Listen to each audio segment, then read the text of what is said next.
Welcome everybody to We Geek podcast on the N.FM. We're here on the N.FM at 9 p.m. on Wednesdays. Had a little trouble last week, but we're back. Should be back to our regular scheduled program this week. But yeah, this is our last show. This is episode 41 before the end of the year. It's the 30th. So we just had Christmas and whatnot. We kind of wanted this episode. We got some news, and we're going to go through it. But for the most part, we kind of want to do a year in review and talk about top 10 games, top 10 movies. I should also say, if a game's on my list, I might not have played it all the way through. It's almost impossible to do some of these that are just so big. But I poured hours into all of them, I should say. There's also going to be some movies missing from my list that you probably thought were amazing. I just never saw in the theater, or on Blu-ray or DVD or whatever.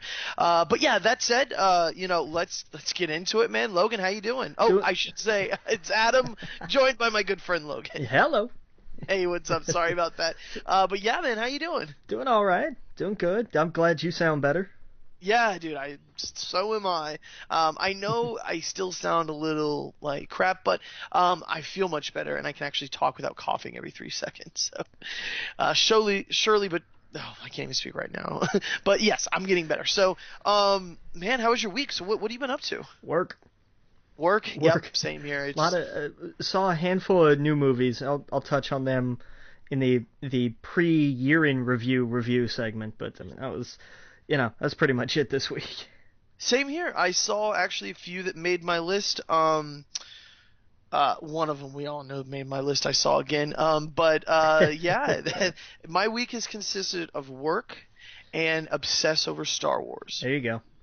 Which we might get into a little bit. We still haven't. We've done our official Star Wars show. We'll definitely going to touch in this episode about Star Wars. But that's all I've been thinking about, man. I've been poring over Easter eggs, which we might save for the end of the show. We might have some time for that.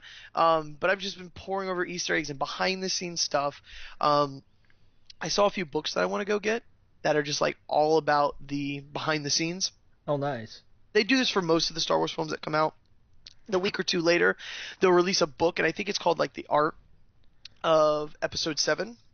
Okay. Yeah, it's pretty much just like, here's concept art. Here are the planets we wanted to do, and I looked at some of the things. It just looked really interesting. Like, all of the concept art pretty much in this book, and I love that kind of stuff. If you love behind the scenes stuff, that kind of book is for you. Nice. I'll get the official name of it by the end of the show. But yeah, man, let's get into it then. We got some news, starting with some movies. Yeah, this was weird to me. This one kind of came out of left field. Kevin Feige was being asked about, what if you could take like an old Disney franchise and do something with it, what would you, like hypothetically, what would you do? And he said, well, I don't have to hypothesize. We're doing gargoyles. Oh, wow. He just came out and said it. What he actually said, I think the direct quote was something like, I don't have to hypothesize. They practically begged us to take one of these and do. And I'm not going to tell you which one, but it rhymes with schmargoyles. Right. So, yeah, okay, why not? Yeah, they're going to do a full-length animated feature. It's going to come out 2017, they're shooting for. Oh, awesome. And he did say that if this works and they like the way this goes and everything, they're going to look at some of the other, like, Toon Disney stuff. He talked about Quacktails and the Mighty Ducks, the animated version, the kind of future, the actual ducks. Right. That's okay, sure. It's awesome. Gargoyles was amazing. It was. It really was. Yeah. Oh, yeah. I remember this. I don't know why, but I remember I got this. It's like Burger King toy or whatever. But like you click the thing and it spun, and it was the gargoyle, like a big stone gargoyle, and you spun it so fast it opened up, and you would see the image of the gargoyle inside of it. And for some reason, I loved that. Yeah. Yeah, but yeah, man, I can't wait for that. It'd be awesome. Someone actually sent me a link for that earlier in the week, and I thought it was bogus, but I guess, or no, I'm sorry, it was actually a few weeks ago. They were like, "How true is this?" And I couldn't find a source to it, but I guess someone's come out and said it. Like I guess Kevin came out and actually talked about it. So that's awesome. Yeah. Yep. Oh yeah. What else we got here? Oh, I see we got some X-Force news. Yeah, this was neat. Yeah, it says concept art potentially leaked the team lineup of Kamo. I'm sorry, Kamo. I just combined the words. Cable, Domino, Warpath, Cannonball, and Feral. Yeah. Farrell was an interesting choice. That one I'm not too familiar with. No, I'm not. Is it somehow connected to Wolverine? I don't know. You might think. Or Yeah. Sabretooth more directly maybe. Oh, Feral. I'm looking at the picture. Yeah. Yeah, it looks just like a female Sabretooth. I think somehow there was a book that came out, and I don't know how much canon it is, where they talked about Wolverine's like he's a mutant, but he's also like this subsection of mutants that comes from wolves, and there's like a lot of X-Men just kind of like that. I don't know how close that is, but she's somehow connected to him. Right. But she's probably just a product of the '90s, where they're like, "Hey, Wolverine and Sabretooth are working. Let's do a female version." Right. Yeah. Yeah. But that's cool. I mean, Kimmy Cable in a movie, awesome. Excellent. Yeah, and Warpath. Warpath is a good choice. I like Warpath. Oh yeah, he's a beast with those knives. Yeah. What else we got here? We got we've heard what Christopher Nolan's next film is going to be. He's doing a big thing based on the miracle at Dunkirk, the World War II evacuation. Oh wow. Just when you think we've covered every piece of World War II we can find, Mhm. Yeah, that's totally different for him. Oh yeah, oh big time. Yeah, I did not see that coming. Um, but hey, man, I love Nolan's work, so that's awesome. Um, let's see here. What do we got? Did we get some Doctor Strange photos? Yeah, did you see them? Yeah. That's right. It was Entertainment Weekly or something, Yeah, right? yeah. Yeah. That's awesome. What did you think of it? Oh, he looks great. Yeah. He looks awesome, and the Sanctum Sanctorum looks like it should. Like It looks straight from the comic book. Yeah, it's a little more Batcave and a little less mystical, but I mean it was one room, Right. so we'll see the rest of it, I'm sure. Right.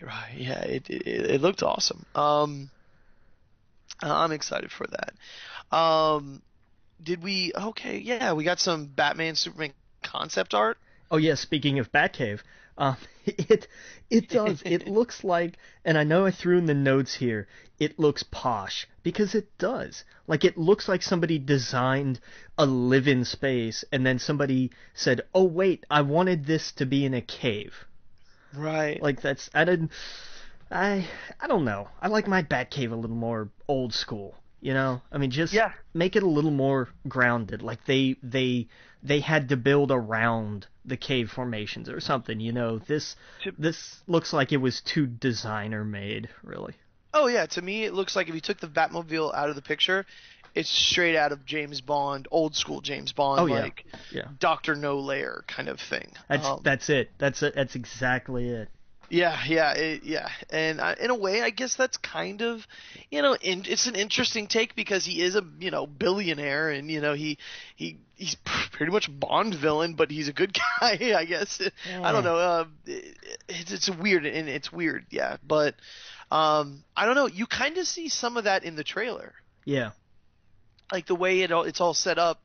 It looks kind of posh, and then he has like trophies of costumes his dead kids that used to follow him wore. Yeah. It's kind of weird. Why would you put that up there? It's like if someone in your family were in a tragic accident that you were kind of a part of. Why would you take the clothes that they died in and put it up on it? I don't know. We all know it's Batman. That's part of the story. Just Yeah. constant reminder, but it came off a little funny. But yeah. What else do we got here? Oh, you take this one. Yeah, we had this. This just broke today. They've been talking about another Halloween sequel. They were going to call it Halloween Returns. Okay. The trick was this was going to be a sequel to Halloween 2, not Zombies version, but the actual first sequel. and it was going to do away with any, like, this was going to be the new focal point of the canon moving forward. It's going to get rid of all of that mythology and everything. What happened was Division lost the rights. They expired, or Dimension lost the rights. They expired. So Miramax is taking it and they're shopping it to other studios. And Marcus Dunstan and Patrick Mellon were originally attached as, I think Marcus was directing and he was co-writing with Patrick. And they've worked together before, I think, on one or more of the Saw movies, if I remember right. And they got rid of them. They said, no, we want no more to do with Dimensions, anything that they had. No, we're going to take this, fresh start, new studio, somewhere else. Yeah, that makes sense.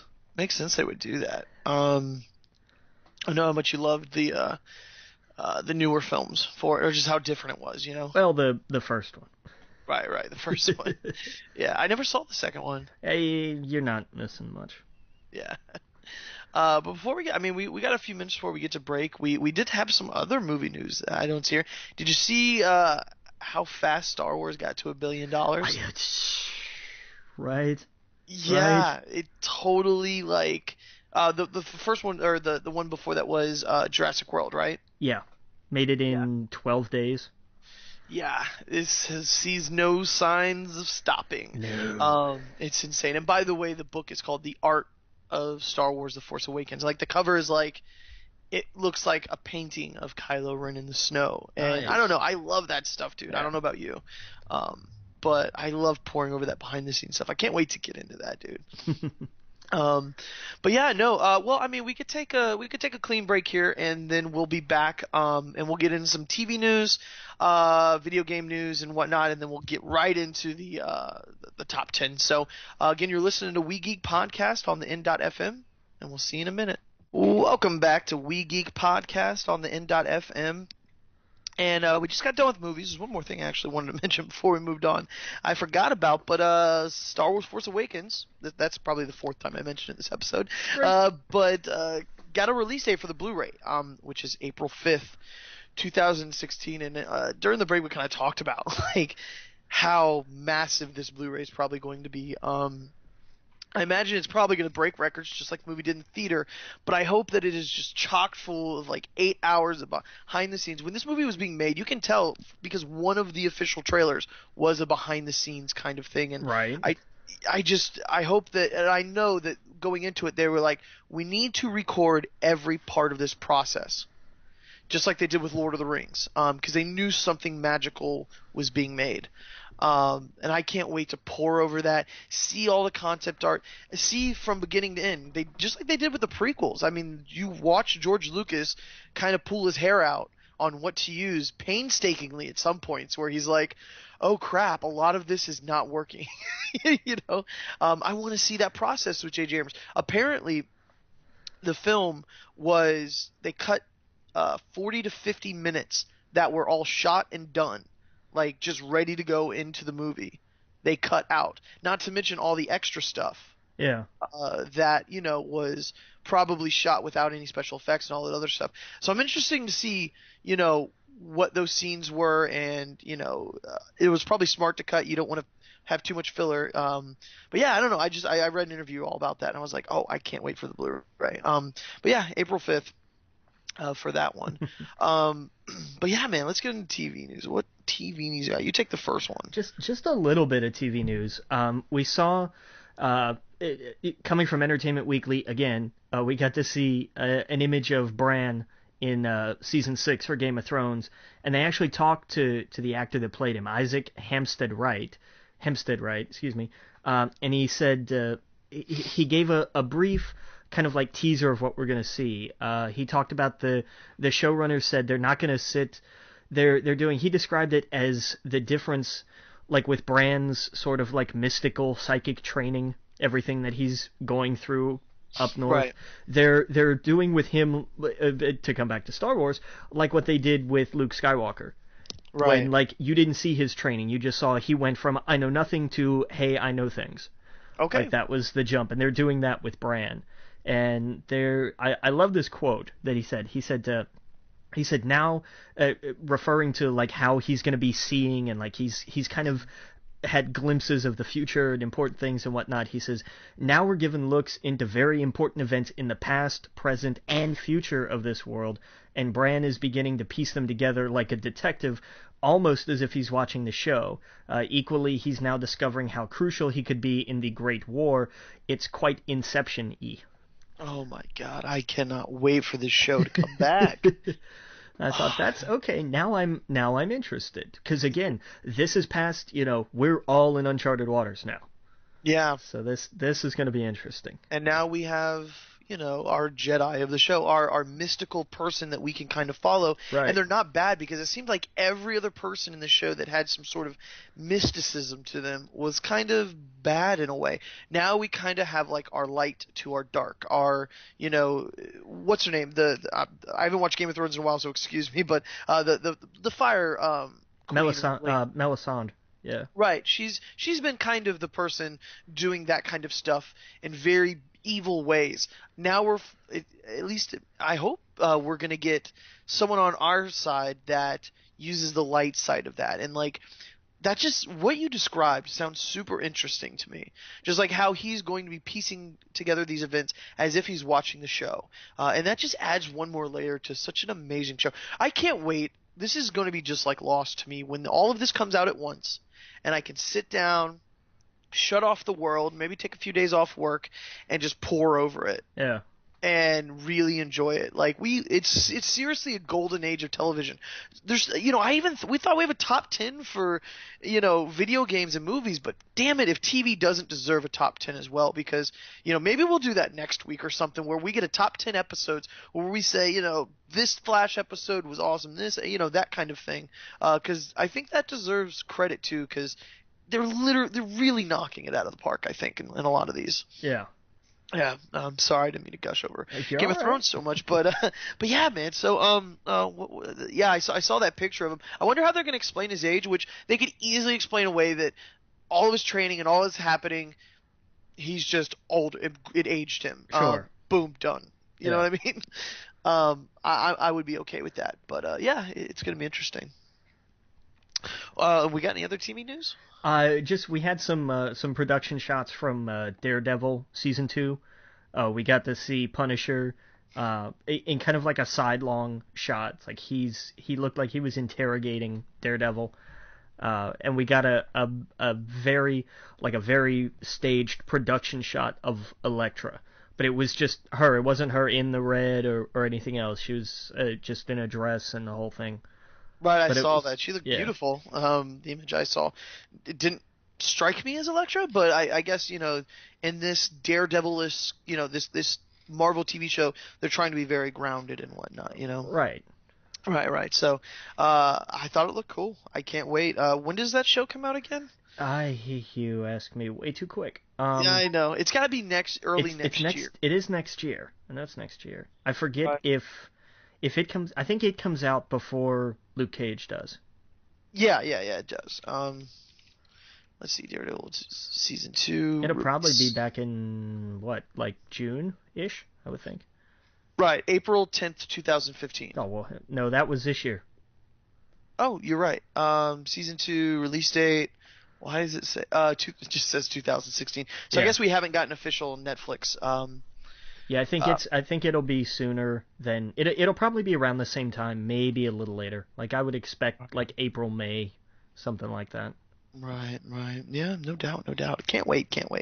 Well, let's just get into it, man, because we didn't have that much TV news to talk about. Let's get into some video games. What do we got?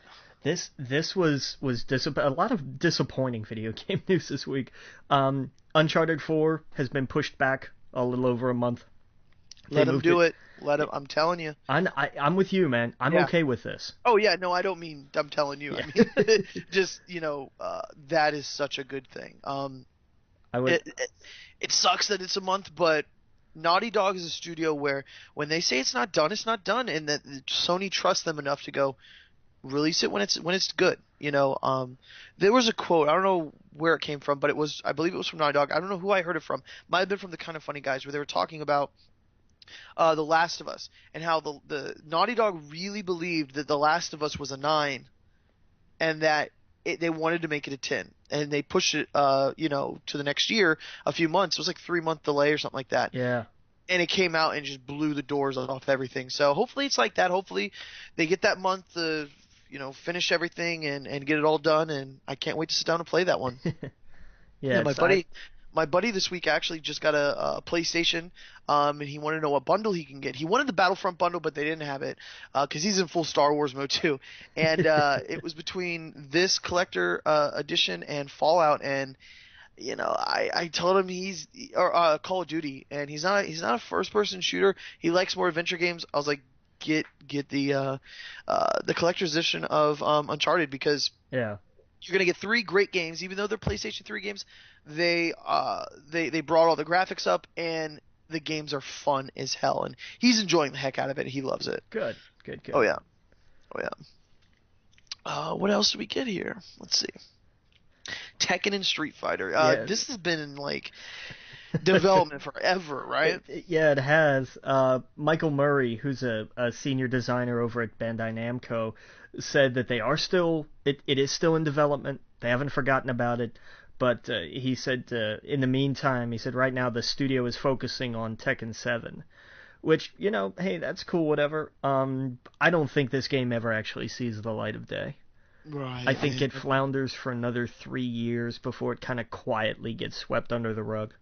Mm-hmm. Yeah, yeah, yeah. I don't know why they come out and would say something like that. I feel like we've all forgotten about it. Yeah, and now they're just reminding us that we're not going to be getting it anytime soon. Right. Yeah. Exactly. I understand the theory behind it. Hey, we promised you this product, and we are still making it, but you promised us this one first. I check the to-do list off in order. I don't know. I'm weird that way, I guess. But Right. I don't know. Yeah. No, I totally agree. It's a bit odd. Yeah. Let's see here. I thought this was a bit odd. Odd news. EA Sports UFC 2. CM Punk is confirmed for the roster, but we've never seen him fight, right? Yeah, he'll debut in the game before he debuts in the Octagon. I mean, I get it. He's a big name. They're gonna want him in there.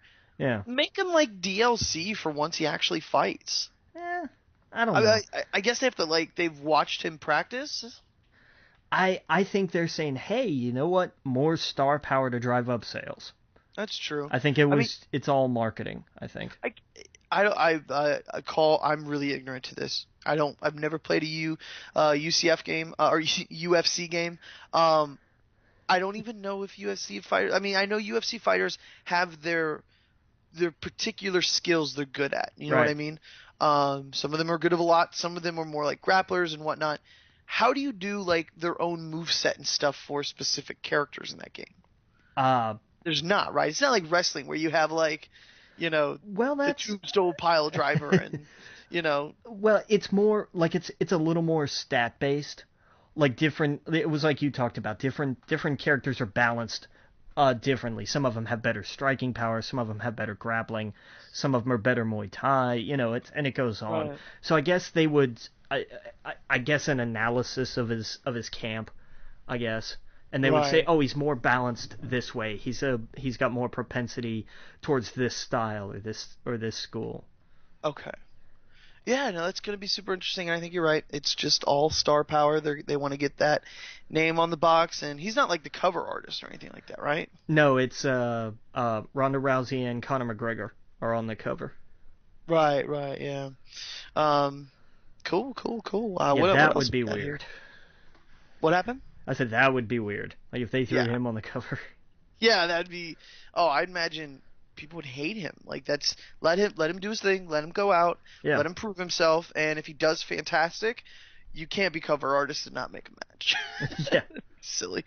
But yeah, man. So what else we got here? This was bizarre. Chris Wynn, who's a senior development director over at BioWare. He was working on Mass Effect Andromeda, the new one they're working on. He quit. Oh, He's wow. done. He's up and gone. He announced it on Twitter. That's crazy. That's kind Yeah, of what happened with like Uncharted. yeah, When she left to go do Star Wars. yeah. Amy, or I forget off the top of my head, but yeah, that's insane. That game should be coming out. You know, it's scheduled for next year. It's not making next year if the No, senior developer just left. I don't think so. But Oh that's wow, that's crazy. yeah, right. And you got to wonder like how bad what was going on where one of the higher ups in terms of the development chain was just like, nope, bye, see ya, I'm out.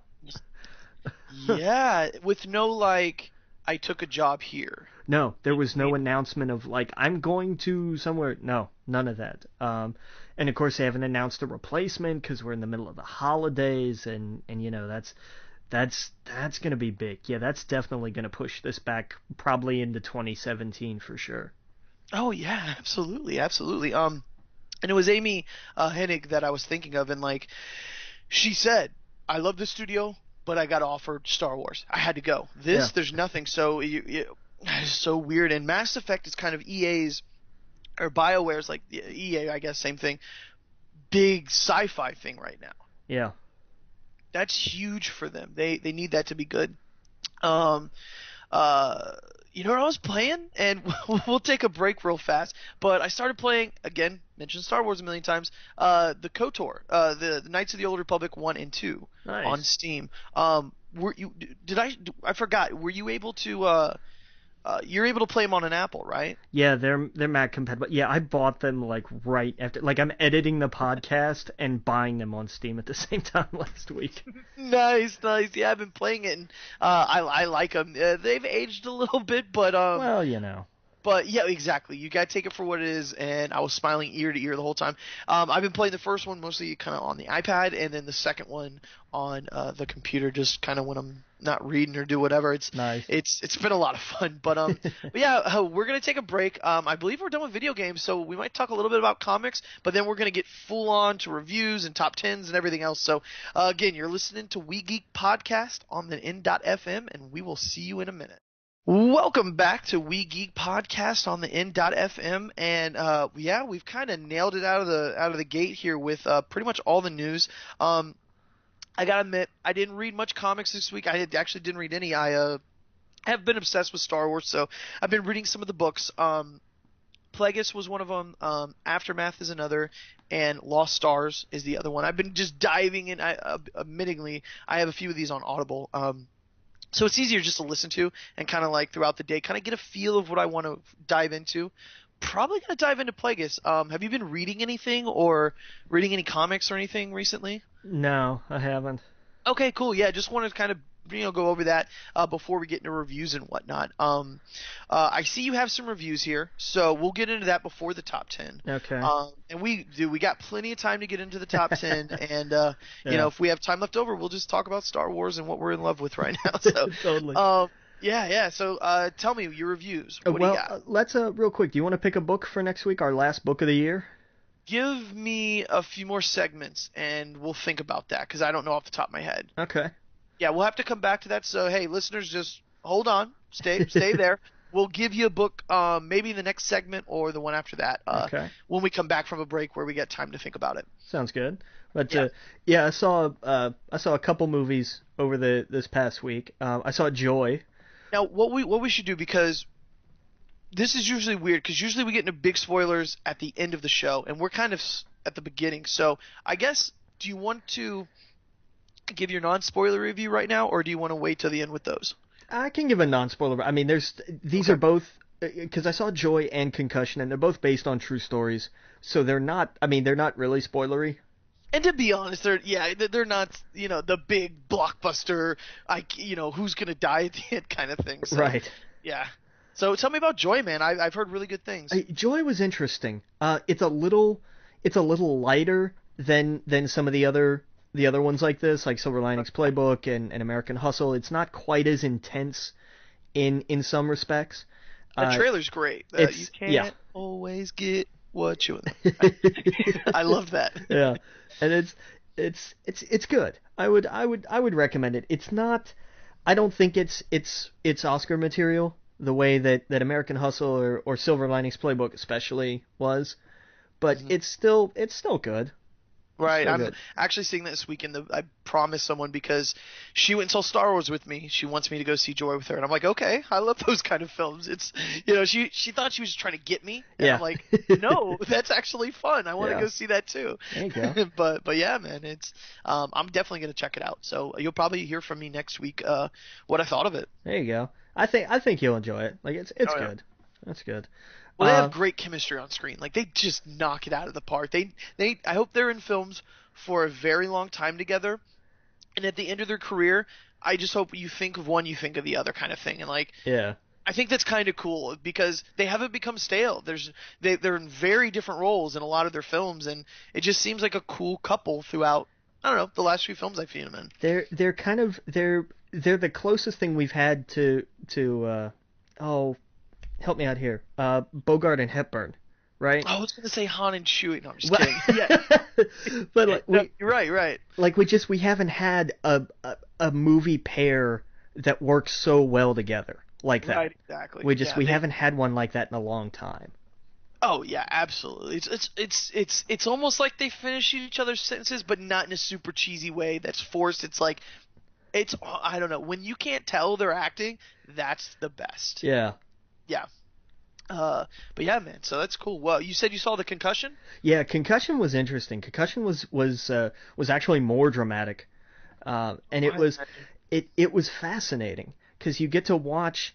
I mean, this is the character Will Smith plays, the doctor, whose name I cannot remember off the top of my head. I'm sorry. I'll look it up. It's intense, and you see this is a guy who he's just looking at this and saying what happened here. We see the whole thing is started because hey, this one really popular player for the Steelers died, and he looks at it and he thinks, well, that's odd. Hmm. Like it doesn't add up. Dr. Bennett Omalu. Omalu, I'm yes. sorry, Omalu. Yeah, Dr. Omalu. Yes, Dr. Omalu. There you go. And it's See, I can't make it sound like that. Is he African, right? yes. Yeah. Okay. All right. So I thought he had an accent in the trailer. Yeah. Yeah, it's one of those things. It's like we all know that's a problem in the NFL, but it's one of those things that it's really weird what people will put their head in the ground to because they love their entertainment. Yeah. And there's It's kind of creepy, really actually creepy when you break it down. It is, and it goes into, and I've seen some people say it's over dramatic. I don't agree. I think it comes close to that line.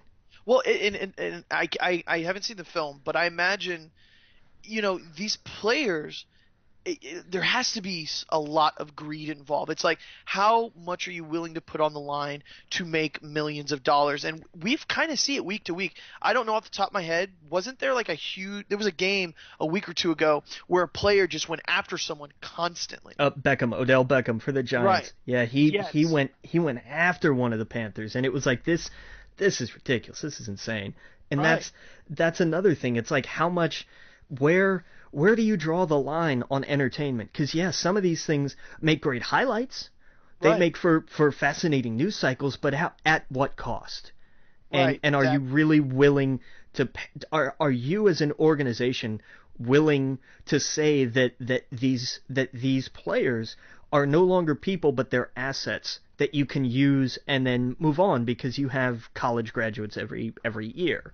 Bingo. And where's that line? Because of course in Yeah. sports there's always going to be risk of hurting yourself. But, there should be some I don't know, there should be something and I don't know the words here, but they should be held accountable for Right.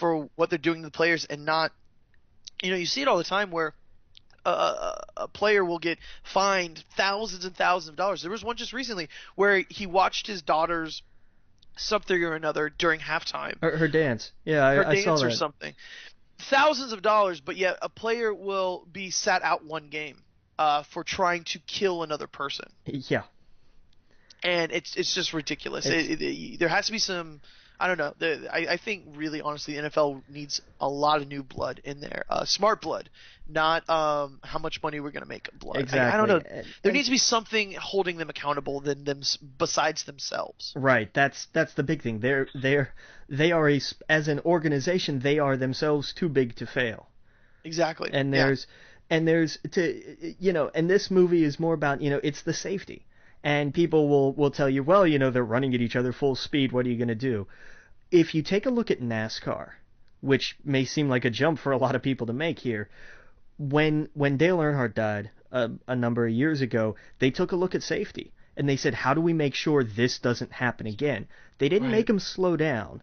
They didn't make him run fewer laps. They built extra. They made safety devices mandatory, but they had them built in a way that didn't interfere with the actual event. They built safer walls that absorbed more shock. They put extra safety measures in the cars. They can do this in ways that don't affect the actual sport or the actual event. And that's Right. what the NFL needs, is that kind of equivalent. There has to be, there's got to be different materials they can make the helmets out of or the pads out of. There's got to be something. Oh yeah. Oh yeah. Just And the trailer just looks like it looks like a thriller almost, like Will Smith. Like, how deep and scary can it be going up against the NFL? yeah, I imagine, and with all that that's money on the line. yeah. The first half is really more of a medical mystery. Of like he's Oh, trying to okay. discover, what is this? Nobody's ever seen this happen before. And then the second half is, well, now that we found out about it, now the NFL is going to bring the hammer down. And just how does that all play out? And we obviously know what's happened. They have new concussion protocols and everything because you can't hide from this forever. But the actual Right. story of it is really fascinating. And I'll tell you what, Will Smith was impressive. This was him going back to being an actor. And I Hmm. was I was tremendously impressed with his Yeah. performance. Yeah, I can't wait. You've really actually made me want to go see it. I've been on the fence of uh, should I go see that in the theater? Should I wait till Blu-ray? To me, it kind of seemed like a Blu-ray, but no, I might actually go see that. There's a lot of things coming out, a lot of things that did come out that are really interesting this time of year. So yeah, I'll go see Joy, and then I guess the next week I'll probably go see Concussion because Go see I it. don't, I don't think much is gonna be out. Um, After that, Star Wars is kind of taking over everything. Yeah, I don't think Uh, there's much between now and The Revenant, and that's on the 8th. oh, I can't wait for that. Oh man, yeah, right. Yeah, There's, I yeah, just saw that Gleason's in that too. he's been in everything this year. Yeah, he really has. I was It's looking at the insane. list of it, and I was just like, good lord. And all of his films I saw this year. Yeah. So, the one, it's not in my list because it didn't come out this year, but it was About Time. Okay. Have you seen that? No. That was the first film, I recognized, and like, I know he's been in, like, Harry Potter and stuff like that. Right. But this was to me the first film where he starred in. And dude, if you like chick flicks, I love chick flicks. It is amazing. It Okay. is I'll give you the synopsis IMDb. At the age of 21, Tim discovers he can travel in time and change what happens and has happened in his own life. His decision to make his world a better place by getting a girlfriend turns out not to be as easy as you might think. And basically, it sounds like timey-wimey stuff. It's really simple, and it's actually explained in such a awesome British way by his dad. He's like, you get in the cupboard, you close your eyes, you hold your fist, and you think about what time you want to go back to, and bam, he's back in that time. And he's like, he talks to the dad talks to his son about, like, you can go back. And Bill Knightley's his dad, by the way. So he's like, you can, your uncle wanted riches. He got rich, but he was alone.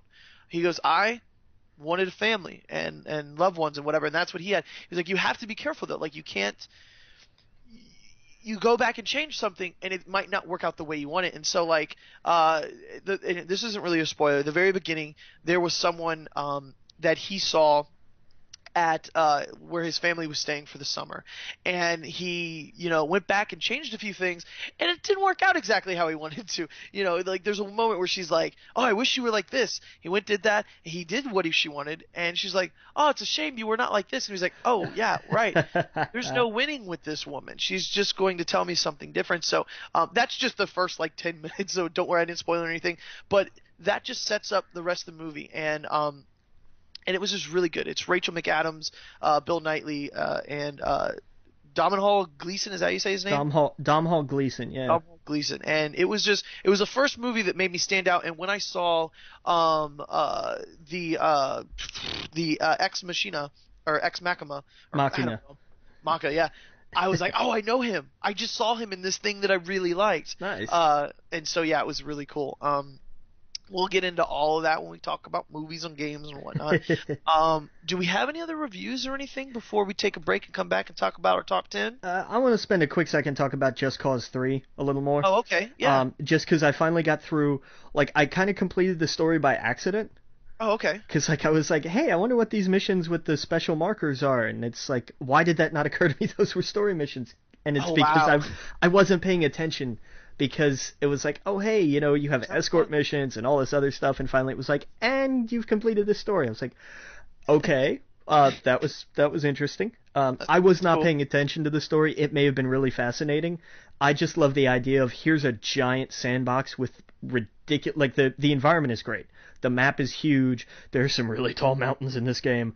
And it's a great little, like, I would recommend wait until it goes on sale and then pick it up, you know, $30-$40. It's a fun open world. I just want to go around and wreck some stuff and then reset it, each little settlement, reset it and wreck it all over again. Right. You can do that. It's on sale right now, so I actually might do that. There you go. It's not. Yeah. It's a fun way to kill a bunch of time just blowing stuff up. Oh, I loved the first one I played. Yeah, you played the Just Cause 2, didn't you? No, I played the original. Oh, nice. Yeah, and I loved it. I thought it was fantastic. There you go. This is that turned up to like 12. Awesome. Yeah. Awesome. Yeah, I'll definitely get into it. I think it's on sale. It's like $20 off right now. Actually, a lot of the games that we're about to discuss, because I imagine a lot of mine are on yours, are all on sale right now. PlayStation, Xbox. This is the best time of year to buy video games. I'm sure later in the year you'll get them for cheap as well, but a lot of the big ones are on sale right now. So, but we're going to take a break, and we'll see you in a minute. Again, you're listening to We Geek Podcast on the N.FM. See you in a minute. Welcome back to We Geek Podcast on the N.FM, and now we're going to get into the big part of our show where we go kind of over our top 10 movies, top 10 games. We're going to start with movies, right? Yeah. Sounds good. We're going to talk about them, probably spend a lot of time on some, probably spend a little bit of time on others. But we're just going to kind of discuss. What we're going to do is, you're going to give your 10, I'm going to give my 10. You'll give your 9, I give my 9. And there'll probably be a lot of, laps, but, we'll each, of course, discuss why it was our place in that spot and what it meant to us, and we'll do a little bit of discussing when once in each other's turn. So yeah, man, and we can take as much time as we want with these two movies and games, but yeah, dude. So I forgot to ask you, and I should have asked you at the beginning of the show, did you have a good Christmas, man? Did you get anything geeky? Did you give anything geeky? I got this really awesome thing. I got a couple awesome books, actually. Oh, nice. My dad got me like this big picture autobiography. It was a big photo book, like coffee table book of Jimmy Page. Oh, it was that's awesome. It was like a photo album autobiography. It's a huge book. Oh, and that's awesome. And that's that sweet, was dude. really cool. And my mom got me a signed copy of The Name of the Wind. Oh, dude, that's awesome. And that was badass too. It's funny you say that. I got my mom a signed copy of The Name of the Wind. How about that? It wasn't The Name of the Wind. It was the sequel, The Wise Man's Fear. Wise Man's Fears, for her birthday a few years back, Nice. and she loved it, dude. That's awesome. Yeah, same here. My family knows my love for Star Wars. So Oh, what you get? I got a Chewbacca sweater, where it's like legitimate his like furry sweater. Nice. A Chewbacca beanie. I got some stuff around the house. Like most of the listeners aren't aware. I moved into a house a few years ago, so I'm kind of starting from scratch. I've always been kind of living with like roommates and college kids, and now this is like an official home that I'm trying to make look like a home. So I got some stuff for the house. My brother got me a dope giant painting of Kylo Ren. Oh, nice. I have in my room, and a few other things in the house, and it was just fun. It was a nice geeky Christmas. And one thing I do want to mention, I took my mom to go see Force Awakens, and she loved it. It was really cool to kind of sit with her, and she took it to me when I was a kid, and now I've taken her to see it, and she had a million questions for me after the film. It was a really good experience. It really made I don't know why, but I love seeing films on Christmas, and we just sat for hours and talked about it afterwards, and I thought it was pretty cool. But Nice. I'll stop about that. We'll get into movies. So, man, tell me, what is your number 10 movie for Logan's list? All right, number 10, Yep. Avengers: Age of Ultron. Oh, wow. Nice. So why does that make number 10? Well, because I only saw 11 movies this year, and no, it was, I did these based on enjoyment mostly. Right. I mean, these are not like a best of critical evaluate. No, these are like my Oh, yeah. 10 favorites. Mhm. And out of like I broke it down, and I'm like, here are the movies that I know I've seen from this year. Here, like, there's a handful that were fairly obvious. Like these I really enjoyed. These I enjoyed a little less, but still really liked. Right. And then there were some that were like, there's one we'll get to here in just a little bit that I was like, this has to go on there because it just screwed with my head a lot. Right. And then there were a couple others, and Avengers was like, this was cool, this was fun. It wasn't the first one. Like I didn't enjoy it quite as much. I still enjoyed it. I still love the movie. Don't get me wrong, but it was like, there's I don't know, for everything that was fresh and everything that they did, there was still I went back and rewatched it not too long ago, and I was like, there's still, I don't know, something's, I don't want to say missing, but there is something that's just not quite, it's not exactly running on all cylinders. Right. There's just one little thing missing, and I could never really put my finger on it. Right. think- Yeah. It didn't. To me, it did not have the same punch as the first Avengers film. Right. And I'll give you a little spoiler alert for my list. Didn't make my top 10. Really? Well, Yeah. not entirely surprising. Yeah, yeah, I loved it. Don't get me wrong. If I had a top 11, it would have been number 11. Nice. Yeah, for sure. There was one that just beat it for some reason. I don't know why. I can't honestly. It might be tied with my number 10. I guess I should just talk about it right now. Go for it. What made number 10 for me was Mission Impossible: Rogue Nation. Okay. Yeah. Good call. There were a lot of spy movies out this year, and I don't know why, but this one was just my favorite of them. Tom Cruise, I don't know why, I just enjoy him in these films. It wasn't the best Mission Impossible film, but him and Simon Pegg, I just really love on screen together.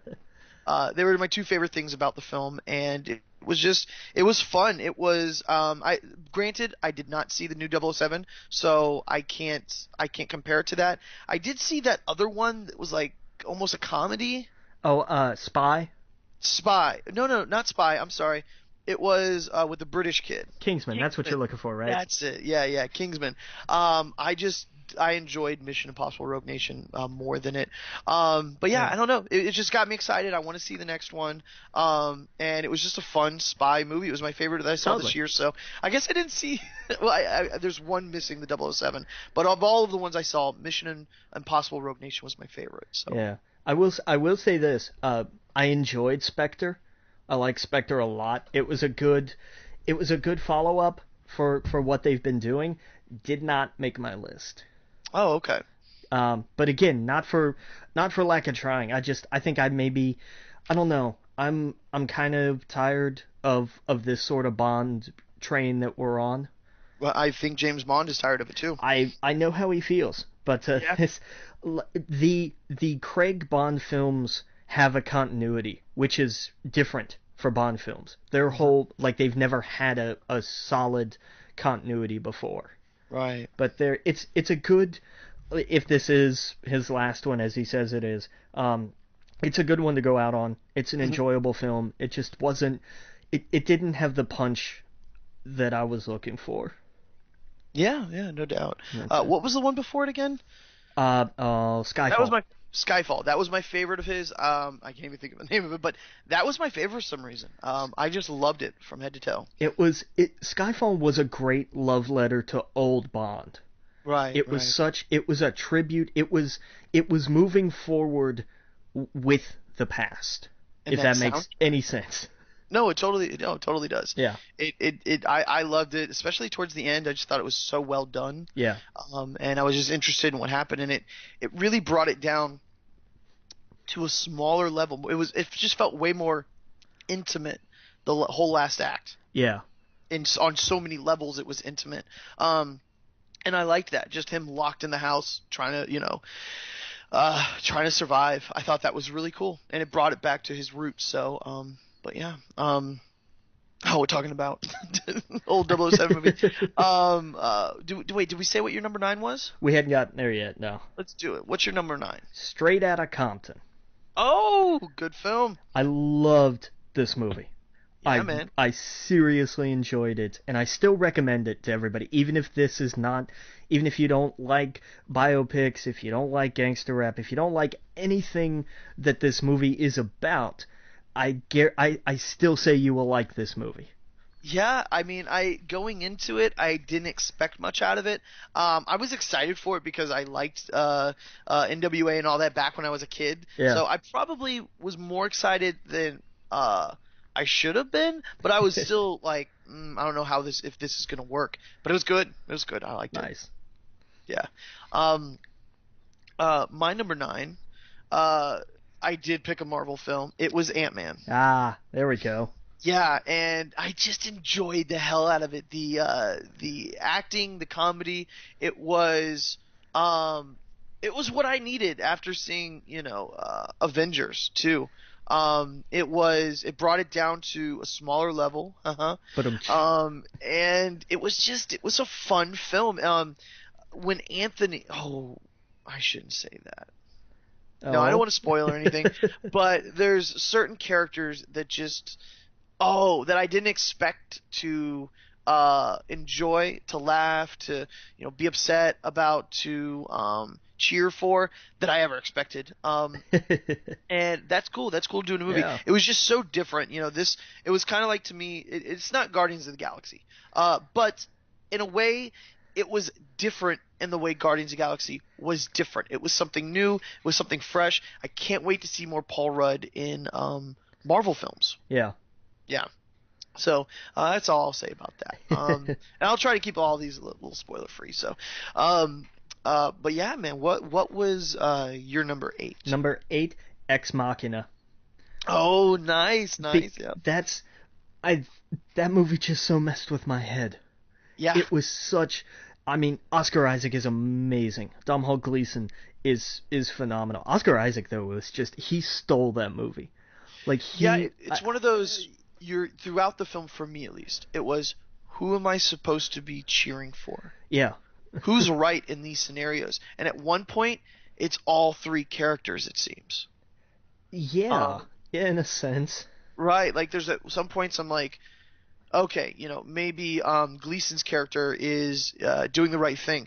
Then at some points I'm like, no, well, holy crap, like, Oscar's character is right. And then I'm like, oh, no, like, the robot, like, she's like, you can't help but jump back and forth, and like you said, it messes with your head. Yeah, big time. You start to lean one way and you're like, wait a second, this other person was right. Yeah. And it does it the whole film. It does, and it is fantastically put together, and that's got to win something. Yeah. I'm not gonna say Best Picture, but I would love to just see it nominated. Like, just give that thing a nod, and I'll be happy with that. And we need these kind of sci-fi films in the theater. I hate when everything is just labeled, oh, that's science fiction. It's like, no, there are so many different kind of science fiction films out there. To me, it was kind of like space. It was, oh no, I'm sorry, not space. I'm sorry, the moon. That's what I meant to say. Yeah. Yes. Yes. It's small. It's contained. Not that many actors. All dialogue, and it messes with your head. Yeah. Yeah, and I loved Moon, even though I just called it space a few seconds ago. But yeah, that's awesome. What about you? What's your number 8 here? Number 8, and I guess I spoke too soon earlier because I was talking about spy films. This is a film, I'm about to say, that I didn't expect. Let me rephrase it. I'm not going to be seeing this film a lot. It's not a film I'm going to put in the DVD and play it a few different times. But I enjoyed it when I was in the theater and I walked out thinking, that was a good picture. It did what it was supposed to do. Bridge of Spies. Yeah, okay. Yeah. Yeah, with Tom Hanks. I really enjoyed it.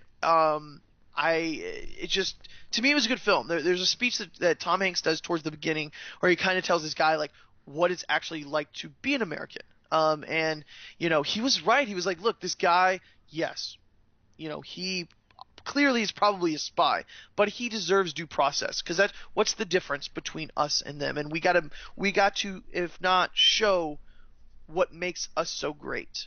Yeah. And I thought they did that in spades in the movie. And it was just, I liked it. This was a story that most Americans already know the history of it. My grandfather knew it immediately, when he was talking about it. It was stuff I was still a little, because I wasn't around in that time. But it was a good movie. I enjoyed it for what it was. I'm not going to be seeing it, over and over again on the Blu-ray or anything like that. But it was something I enjoyed in the movie, and this was a toss-up between Ant-Man and that, and I don't know, I just thought that's where it kind of sat in my spot. Okay. Yeah. But are we at time? Are we going to take a break? Yeah, I think so. Okay, all right. Well, when we come back, we'll keep counting down our movie list. Again, you're listening to We Geek Podcast on the N.FM. See you in a minute. Welcome back to We Geek Podcast on the N.FM, and we are right in the middle of our movie list. I believe you're on number 7, buddy. You go ahead. Yeah, we had your number 8. My number 7 was Furious 7.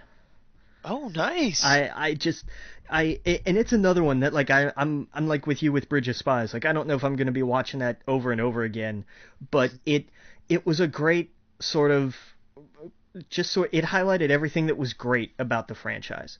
Like, it understood, like, we're not going to try to be overly dramatic. We're not going to take this too seriously. But some of these elements need to be highlighted. It is about this weird little family and family in general. And it was a great send off for Paul. Yep. And it all worked really well. And I enjoyed it. It reminded me why, when I went back and rewatched a lot of these before the last one came out, and I was like, oh yeah, these are actually fun. Yeah. And like, that's once they got past the whole, like, we're trying to do, Point Break with street racing, right. And they said, look, this is ridiculous, and they went, yeah, so let's run with that.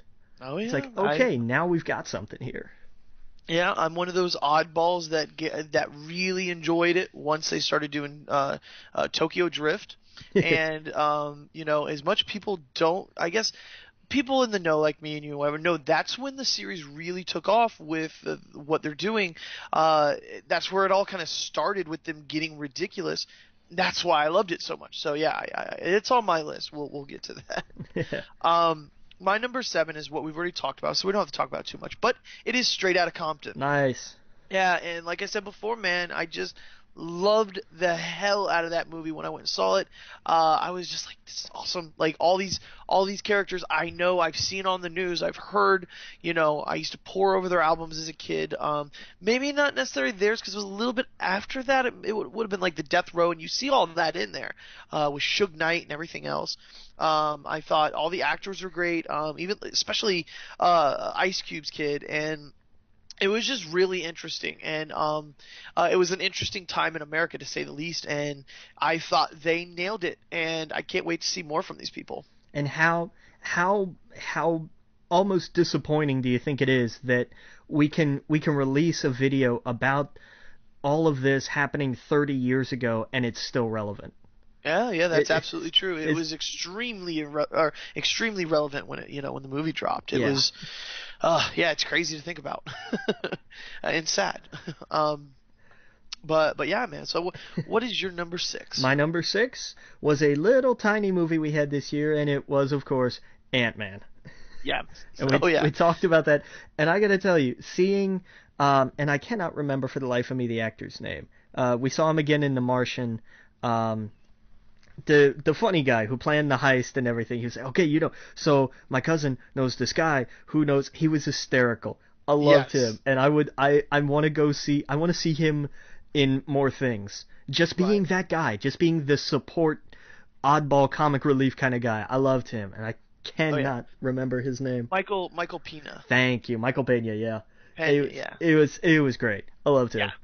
Oh yeah, he's had a great year. And to say the least. Having him whistle "It's a Small World" worked on so many levels. Oh yeah, absolutely. His whole little montage of like you said, my cousins, friends, whatever, perfect. Yeah, that was His great. dialogue with Paul Rudd, just like, hey, so like, what's changed for you? He's like, oh, my dad died, and this happened, and this happened, and my girl left me, but I got the But van. I got the van. That's Yeah, a nice van. yeah, exactly. It was just funny. Oh Oh, that was it. That was my number six. It was the better of the Marvel movies this year. Yeah, I yeah, thought. yeah, definitely. Uh, so Um, what did you have at number six? and as much as I know OCD people are probably like, what are you doing? Why are you putting this? Um, My Fury 7. I was going to put it. I kind of wanted it 7, be perfect, but I liked it better more than Straight Outta Compton. It's like what you said, man. It was a fun popcorn film. It of course everything with Paul Walker. It just seeing him on screen. There's just scenes where you're just like, oh, it's heartbreaking to watch him, but the movie was fun. It was just action packed. It was everything you wanted out of it.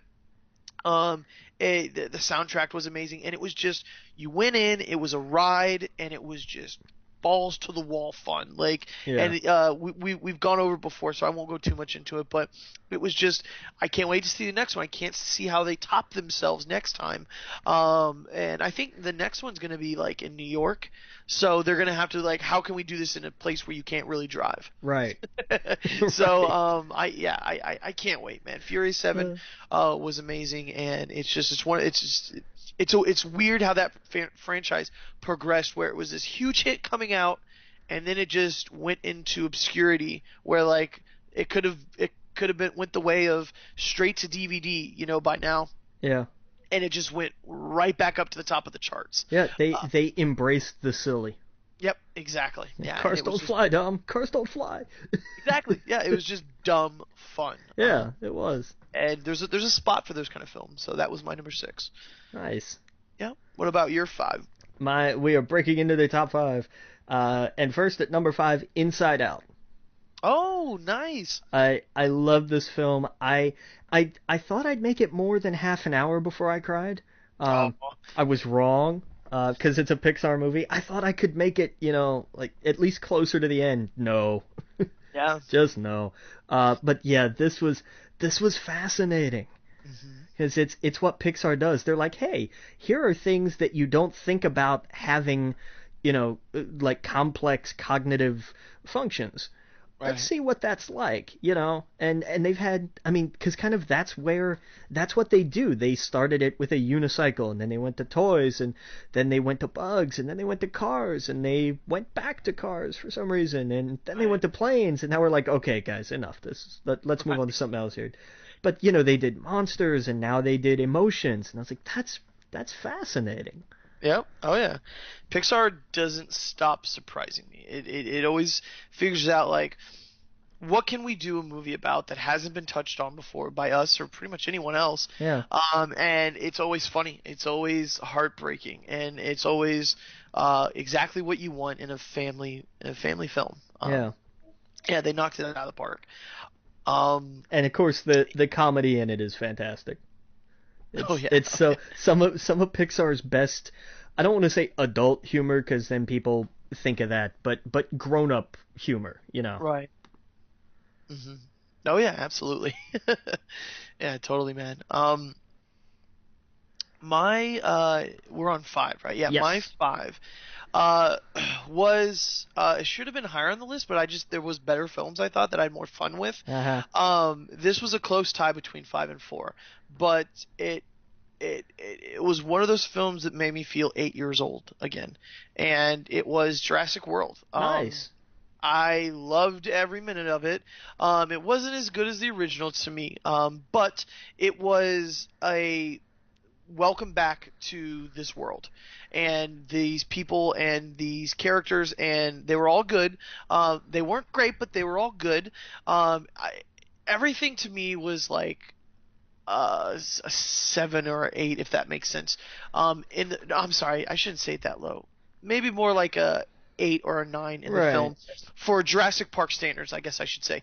It was better than a lot that we got before, and to me, This was a remix of the original in some ways, but the way I see these kind of films, and we'll get into Star Wars in a little bit, but it's a way to make a franchise that was huge, maybe 10 or 20, 30, 40, however many years ago.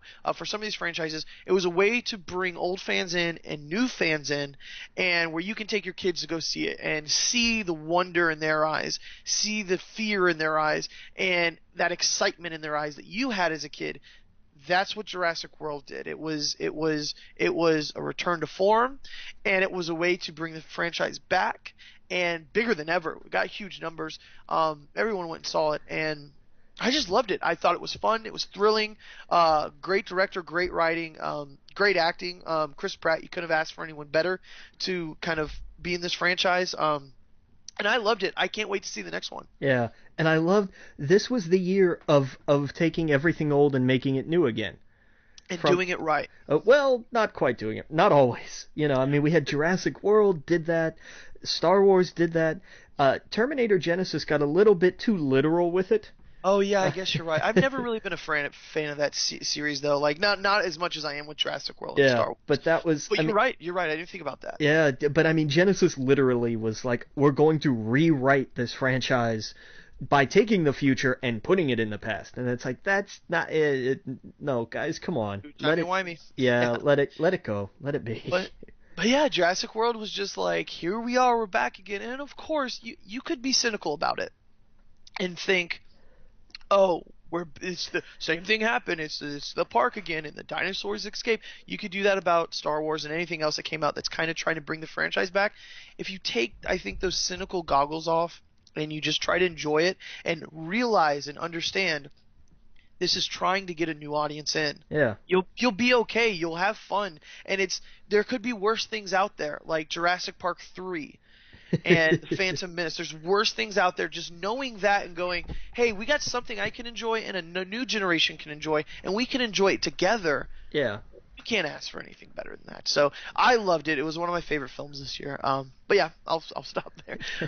What was your number 4? My number 4 was a little film that was out of this world.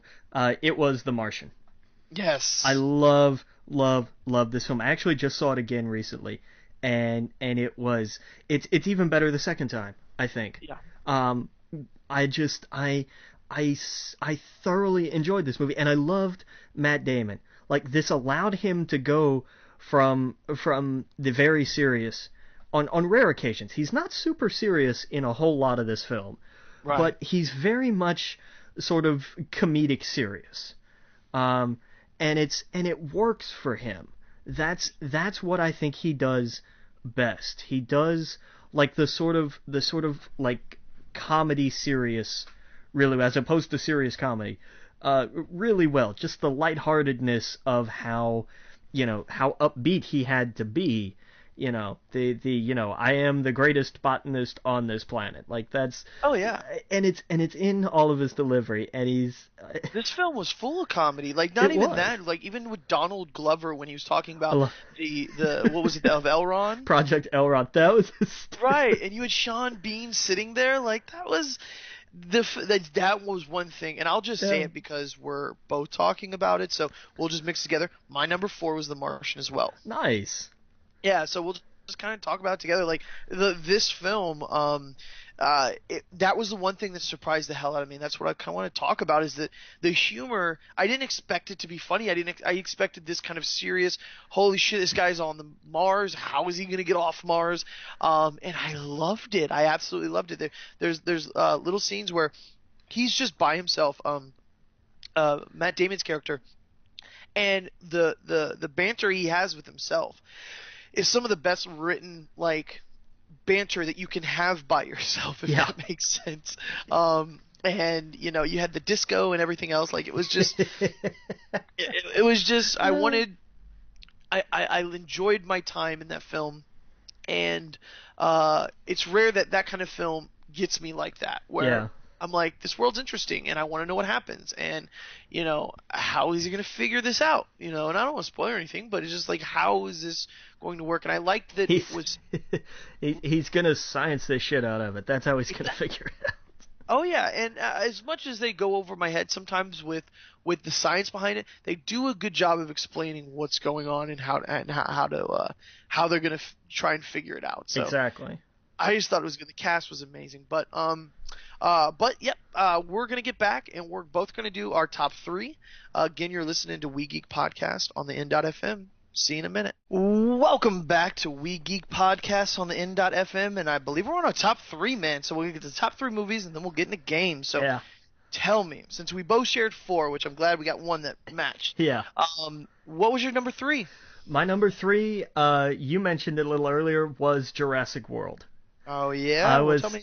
I was that kid all over again, man. I was what, like 5 when when Park came out, and I went in and saw Jurassic World, and like as they're building to it and they're on the monorail and everything, and they're on their way in, and I'm like I'm just like I'm leaning forward in my seat. I'm feeling that all over again. And you go in and you see the park, and I was like, this is awesome. Oh yeah, Like, and those kind of films, you gotta have a big thing of popcorn and soda, and you're yeah. just a child again. Big time. Oh yeah, and you're just you go into that theater, an adult with bills and responsibilities, and heartbreak, and all this stuff. You go into that theater, and it all goes away when you hear the John Williams score, and you see all the dinosaurs, and you just goes away, and you just have fun, and that's what the theater's all about. Yeah. Yeah. Oh yeah, oh yeah. But yeah, man, I loved it too. So what was your number three now? I'm curious. And I keep mispronouncing this, so you correct me if I'm wrong. Ex Machina? Machina. Yeah. Okay. Machina. Okay. Yeah, that was nice. my number three. It was the science fiction movie that, just like you talked about earlier, it was small in scale, but it really made you think. It really made you wonder, like, who's right in this scenario? I just remember rewatching it going, like, am I supposed to like this person? Am I supposed to like? I didn't like a certain character at all at first, but then you get into the film and you're like, holy they're right. Like, wait, are they really just messing with them, or do they know something the whole time? And it really messes with your head, and and then you get to the end and you're like, yep, probably couldn't have ended any other way. Right. And I enjoyed the hell out of it. It was such a cool film. It wasn't expecting it, and of course, these actors went off to just be just amazing in all the stuff they do. So it was really good. If you haven't seen it, go get it now. Totally. Yeah. Totally. So what was your number two, man? My number two is gonna surprise you, and it may disappoint you a little bit because I know it's your number one. Yeah. Yeah, and it is Star Wars: The Force Awakens. Yeah. Well, top three, I'll take. So why is it number two for you? It's number because as awesome as it was, and it was everything I wanted and then some. It was just it had we'll not say why it's not number one. I'll talk about why. I mean, we could go on and on about why it's awesome, because it just is. Right. And it's definitely one. This is one, I will go back and watch over and over. I will wear the Blu-ray out. This may be the first one that I actually will completely wear out. And that's not even counting whatever special features that they better have. Oh, yeah. It's just, this was, again, we talked about it with Jurassic World. This was how do we bring in a new audience and the old audience and make it all work in a way that moves forward. And it did it. It did it magnificently.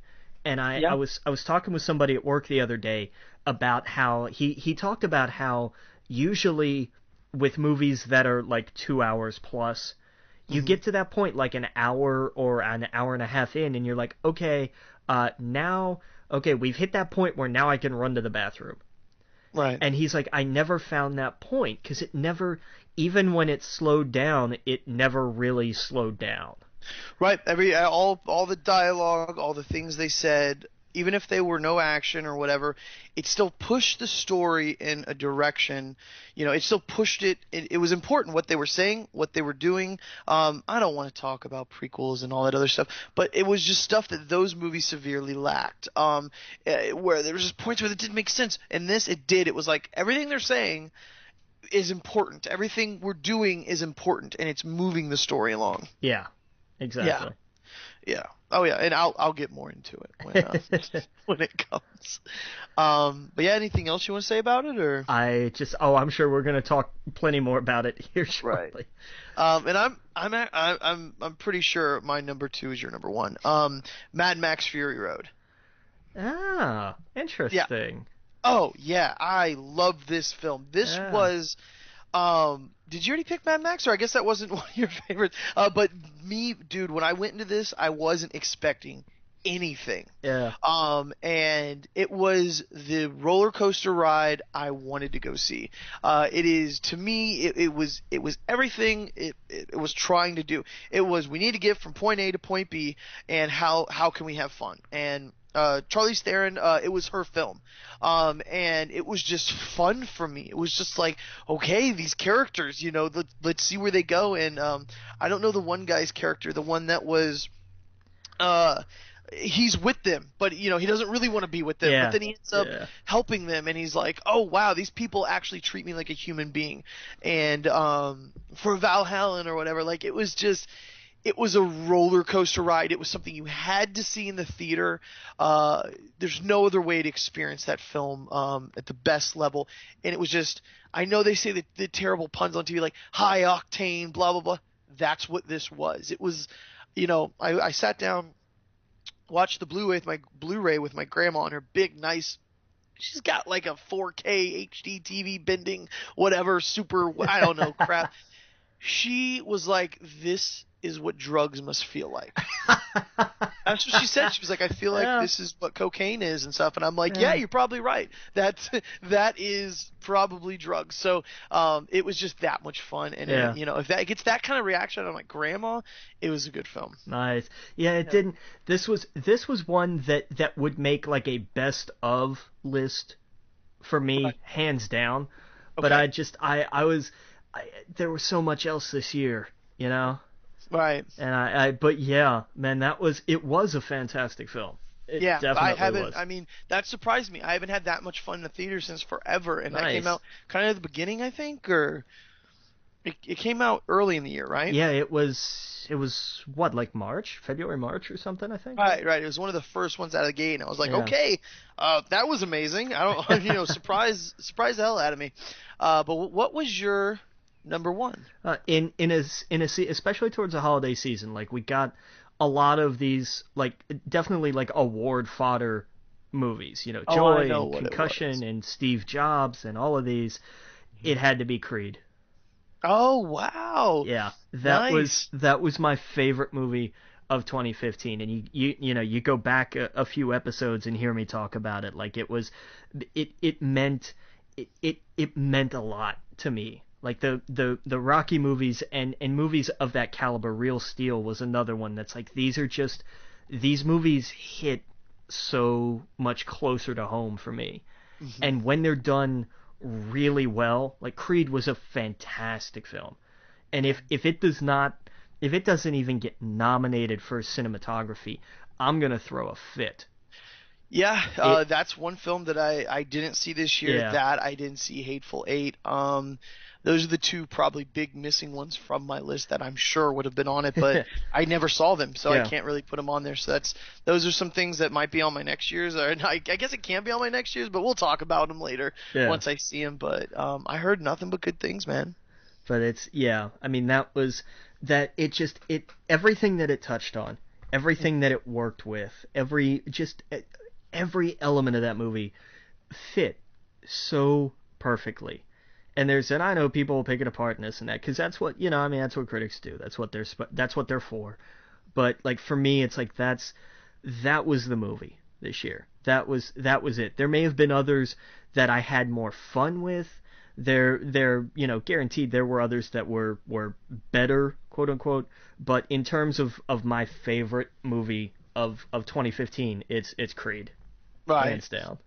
Nice, dude. Nice. Awesome. Yeah. Well, So don't keep us in suspense, Adam. What no. was your number one for this year? Yeah, The Force Awakens, man. It really, I said it coming out of the gate that I was surprised it was my favorite Star Wars movie, and I thought maybe it still might even be too soon to say something like that, but it hit on every level. We've talked earlier before about how it's the kind of film that gets you in, it gets your kids in, it gets old fans in, it gets burned fans in, and it's you're really going to find it hard to find people who don't like it. The people who don't like it, everything I've heard from them is extremely cynical about it. Yeah. Extremely cynical, and most fans that were burned and hated Star Wars for so long because they actually are in love with this one. So, I mean, it's just I talked about how you walk in. I walked in 29. I walked out 8. I took my mom to go see. I took a whole bunch of people to go see it, but it's generational. This had the biggest emotional punch for me in a Star Wars film. It had the best comedy of all the Star Wars films. It had some of the best chemistry of the Star Wars films. The new cast. There's so many places here that I'm talking about that could have failed and made it a miserable, bad movie, and they knocked it out of the park. If I could give any complaint, it's not a complaint, it's just an observation that yes, it rehashed a lot of Episode 4. Episode 5. It feels like we're getting into Jedi territory going into this next one, but that's okay. When you spend 15 years complaining about how bad the first ones, or the prequels were, and how much you want more of the original, this is what you're going to get. We got what we wanted, and it was just everything I wanted to. I have been this obsessed with it, but as you can tell on the podcast, it's kind of taken over my free time to do kind of like fun stuff. I still do the important stuff. I still go to work, still all that crazy stuff, relationships and lives and everything else. But my free time I spend doing this, where I haven't turned on the PlayStation in a few weeks, maybe once or twice. That kind of thing where I want to just kind of dive in. And it's exciting to be excited about Star Wars lore again, to be into a place where I can look at my bookshelf and look at all of those books, and they're great and they're fun, and I had a great time reading them. I can't wait to go forward with all these new characters that we were just shown briefly in the movies that I want to know all about. And it was just done. And I said this in our review episode. It was a love letter to the series, and that's the best way I can explain it, is that they really took care of it. And I can't wait going in. I can't wait going into the next one. We're going to get Rogue One next year. A year and a half, we're going to get Episode 8. And I don't see this train slowing down. And I am in love with being in love with Star Wars again, if that makes sense. Totally. Yeah, and I could gush on and on about more things I like about it, but I'm not going to. Characters are great. Acting was great. The score was great. And I've caught myself going back and rewatching the trailers and still getting excited when you hear that score kick in and you hear the words they say, what Han Solo says, and Kylo Ren. And I can't wait to find out about these characters and spend the next 30 years figuring all that stuff out and getting obsessed all over again. And and another thing it kind of made me do, it wanted me like, I want to do more creative things. We're doing the podcast and everything else, but it makes me want to like do more creative things and take some of this obsessive compulsive whatever it is and go out and create something. And I think that's great too. So that's if nothing else, I think that is the highest compliment you can give any piece of art, is to say this inspired me to do something. Yeah. Oh, yeah. Absolutely. Absolutely. And that's what it does. It makes me excited to be excited again. And it's gotten a lot of my friends into it. A lot of my friends who never seen the movies, he went and saw Star Wars, and I'm not kidding you. He goes, I am mad that I've never known about any of this. And I'm not kidding. For the last 3 days, he's been blowing me up, and I love that he is. He wants to know everything. He's watching all the original movies. He wants to know all the lore. He wants to know everything, and he's absolutely in love with it. And I love that. I'm like, I feel like we're really bonding. Like nice. Now, yeah, like now we can just go all into it. But I'll regress. You'll hear more about Star Wars for the next million years from me. So that's our top 10 movies. When we get back, we're going to do top 10 games. Again, you're listening to We Geek Podcast on the N.FM.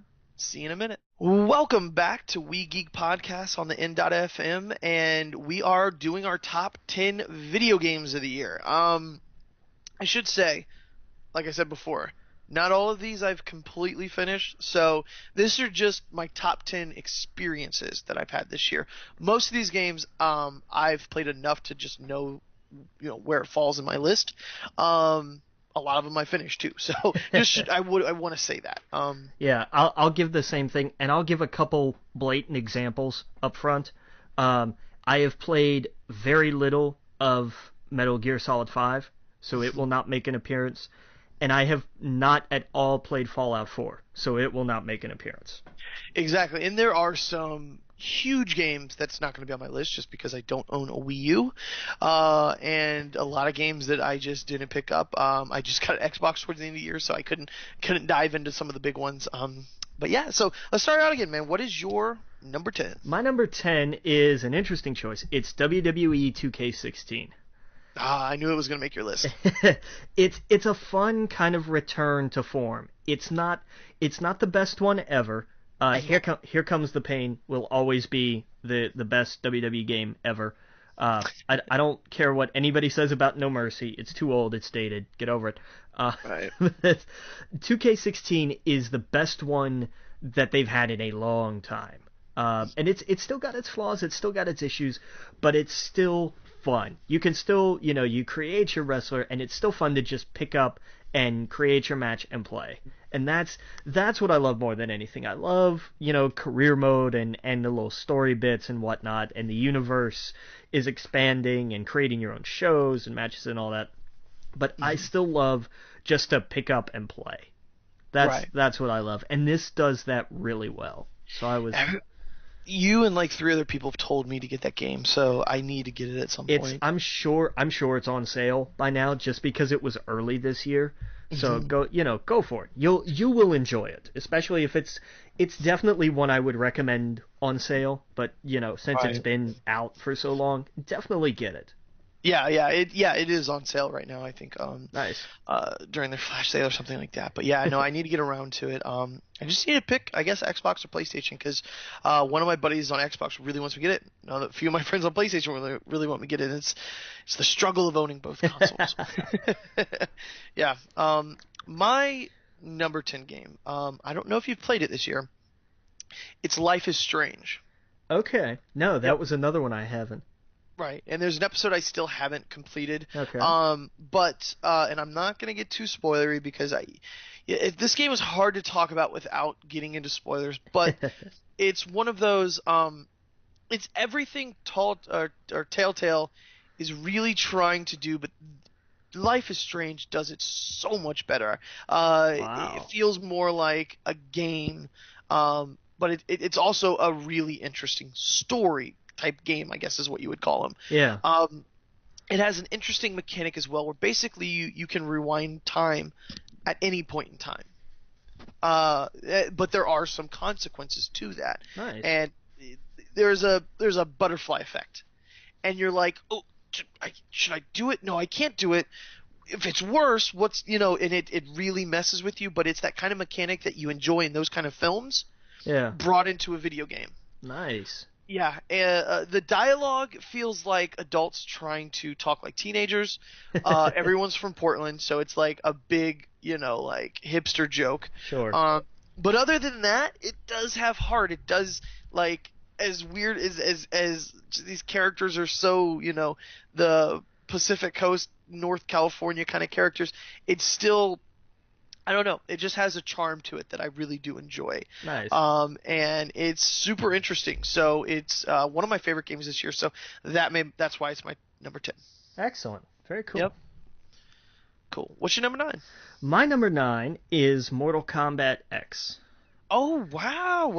I'm surprised by that. Yeah, I love, and this is kind of the opposite of 2K16 in that I love this for the story. Right. I loved it. I suck at fighting games. I'm the first to admit that, always. And we'll see this again later. Hint, hint, not quite a spoiler. But I loved where this is going, and I love the universe that they've created. And of course, the fighting mechanics are great. Some of the characters are fascinating. The DLC that they keep rolling out is interesting and it's fresh. And some of it's just like they decided to go like, what happens if you do this and this? Can't we do that? Oh yeah, we could do. We've got the way to do that now. It's like that's just crazy. But like I I thoroughly enjoyed this game because I loved 9. I loved what they did again, taking the past and making it new in a different way, and 10 just kind of carried on that tradition, and so I enjoyed it. I thoroughly enjoyed it. Right. Yeah. No. That would have been my 11 if we had a top 11, and it was really hard because I kept thinking like, that's got to be on my list. But I loved Mortal Kombat, especially the one before it. Yeah. It just to me, I felt I didn't play it as much this year as I wanted to. Fair enough. Probably my fault. We just had so many games this year, and it was everything you said. I loved every part of it. It was sorry, indigestion, but it was one of the games that I got like the season pass or whatever. So I love getting all these extra characters. And we're gonna get new extra characters going into next year, which is pretty cool. So it's yeah, definitely my favorite fighting game of the year, and one of my favorite fighting games in a long time. Nice. Yeah. So, what was your number 9? My number 9, which I was debating putting on the list but I spent too much time with it this year, and it had to have been on the list. And I enjoyed it more than I did Life is Strange. Batman Arkham Knight. Really? Okay. Yeah. I played it all the way through. I had fun. At first, I didn't like the Batmobile, but then I really did. There's some parts where I just hate how it relied on it a little bit too much, but I did enjoy the hell out of the game enough to collect all the Riddler trophies, do all the missions, can 100% complete the game. For a few weeks, it kind of took over my life, and that's why it deserves a spot on my list. I had a lot of fun playing it. It was I never 100% completed the first two, or Origins for that matter, but it was fun. It was a fun game, and that's why it made my number 9. Nice. Yep.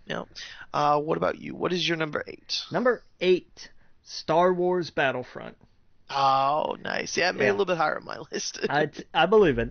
It was one that's like, this is another one that I will pop in, I will play 4 or 5 rounds, and that'll be that. And I'm okay with that.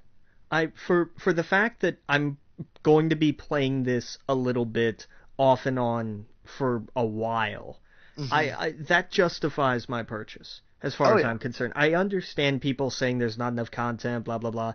They do have a bit of a point, but also this comes from console gamers who are not used to a lot of. This is reminiscent of a lot of PC games. Oh yeah, where it's just an online multiplayer experience, and I think that they weren't expecting that. Even when they were told this is what you're going to get, they still weren't quite. I don't think they quite believed in that. That's the key. Is that it never presented itself anything other than what it was. Yeah. It never came out of the gate and said there's single player, story mode, blah, blah, blah. It is exactly what it is advertised. And I think people are more upset that they want more, which is an odd position for EA to be in, because it's like, give them more.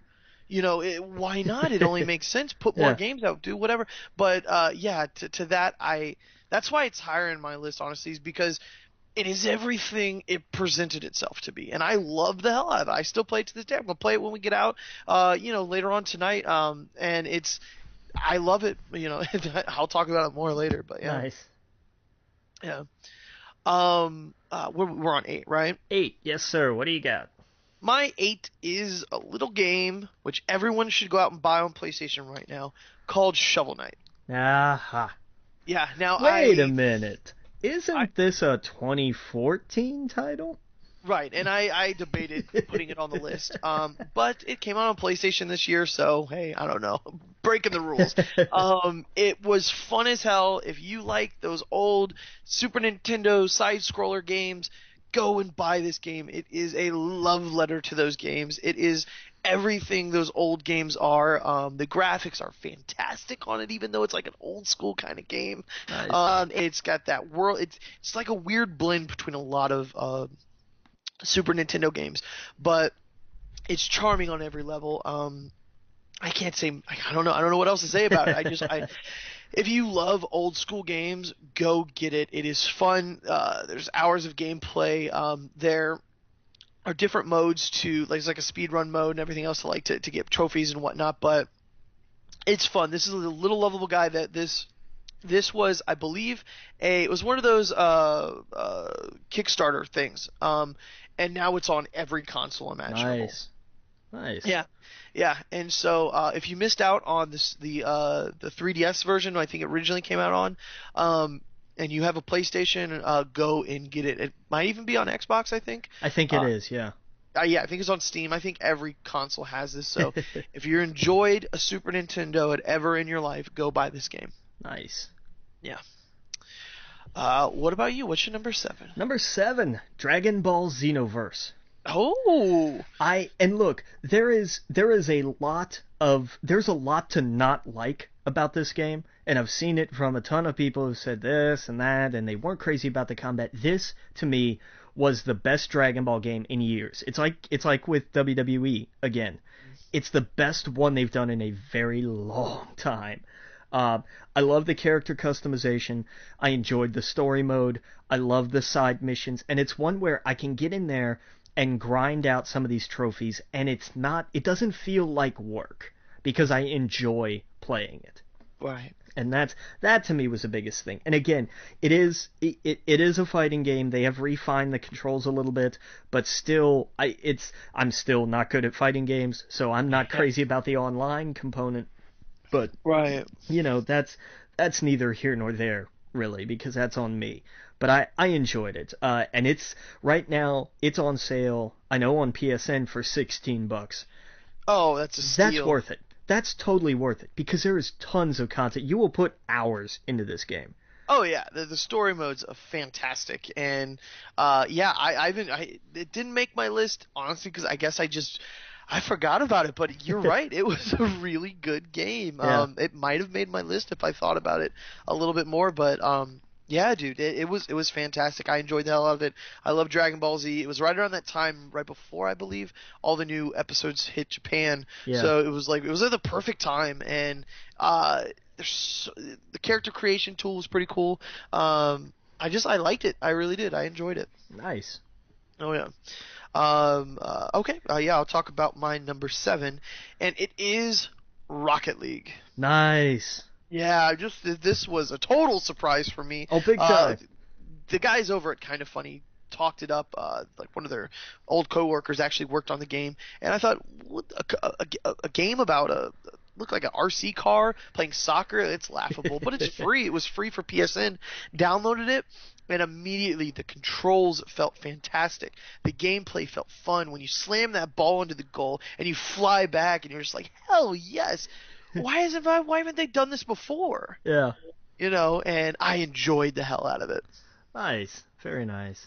Oh yeah. Do we got time to do more, or okay? We'll take a break. So when we get back, we'll finish up our top 10 games of the year, and we'll be back again. You're listening to We Geek Podcast on the N.FM. See you in a minute. Welcome back to We Geek Podcast on the N.FM, and we're gonna wrap up our 6 more video games.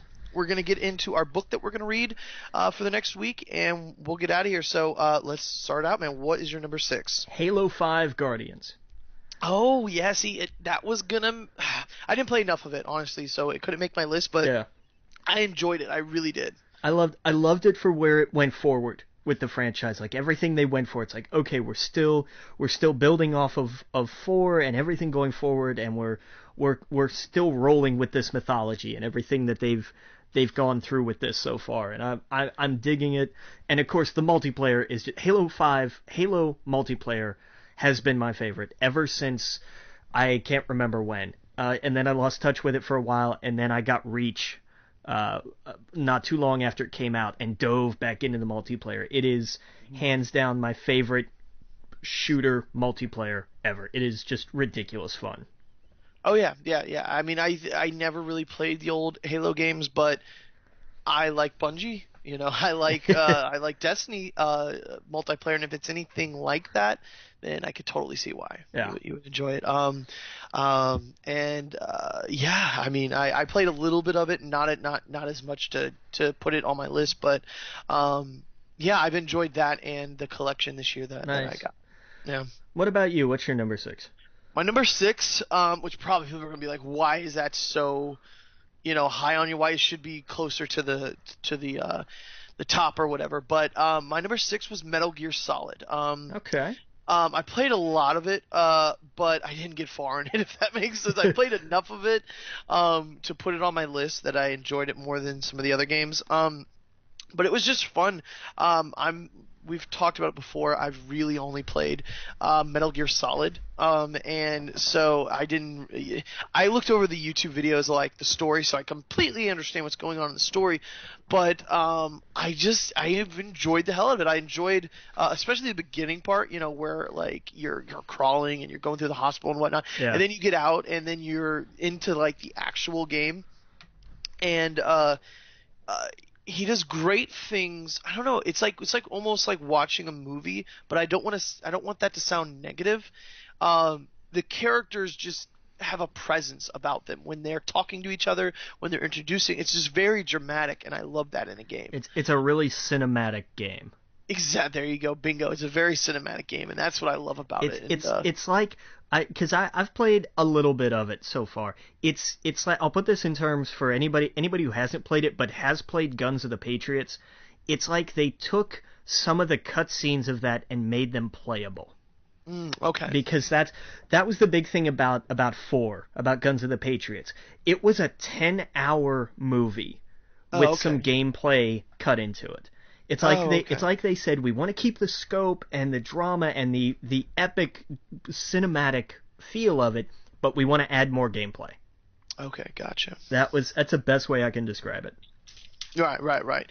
It just I enjoyed it. I enjoyed the hell out of it, and I got Nice. mostly through it. I'm still a lot of it I need to play. I was doing something for hours, and my one of my friends was like, "Oh, that didn't take that long for me," and I'm like, "Why did it take so long?" And it was like, and he explained, he was like, "Because you were going about it totally different than the way he went about it," Yeah, and I was like, exactly. "Oh yeah, you're right. I should have done that," but yeah, it's been really fun to play, so that's why it's my number six. Nice. Yep. Cracking the top five here. Until Dawn, number five for me. Ah. I loved it. I enjoyed the hell out of it. It was like somebody said, we need to make, we need to do Beyond Two Souls with more gameplay and make it creepier. And that was Until Dawn. I loved it. I want more. And it was a hit. It was a surprise hit, and I think Oh Sony's yeah. kicking themselves over it because they were like, this could have been so much bigger, and they're right, it could have been, but Yeah, they didn't advertise it well. no, at Yeah. all. But Yeah, yeah, this is something I need to play more of for sure. indeed, indeed. What about you? What's your number five?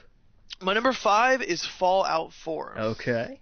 Yeah, it's been fun. It's been great. It's a lot of Fallout 3.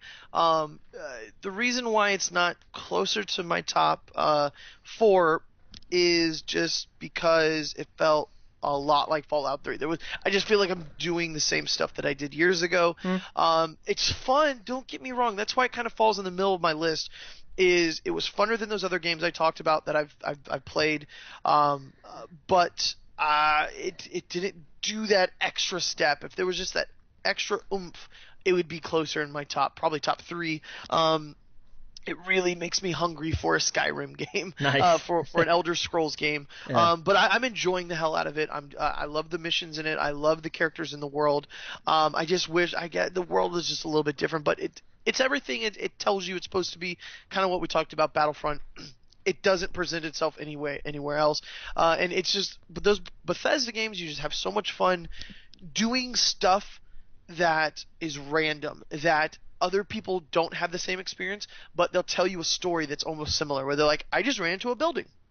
and all this stuff happened Yeah. that I didn't have the same experience, and that's kind of like me. I'll go into a building and I'm like, well, I didn't expect all this here, and now I'm involved in this other crazy story that I spent however long talking about. So, Yeah, exactly. but yeah. So I'll stop. But what was your number 4? Rock Band 4. Oh yeah. To me, it was Rock Band 2 Reborn, and that was exactly what I wanted. Nothing more, nothing less. And I got a little bit more. And they've seen, and I want to hook up like to our YouTube channel or something like my Twitch, or just stream to YouTube that way. Because playing on brutal mode was something that just had to be watched because it was just insane.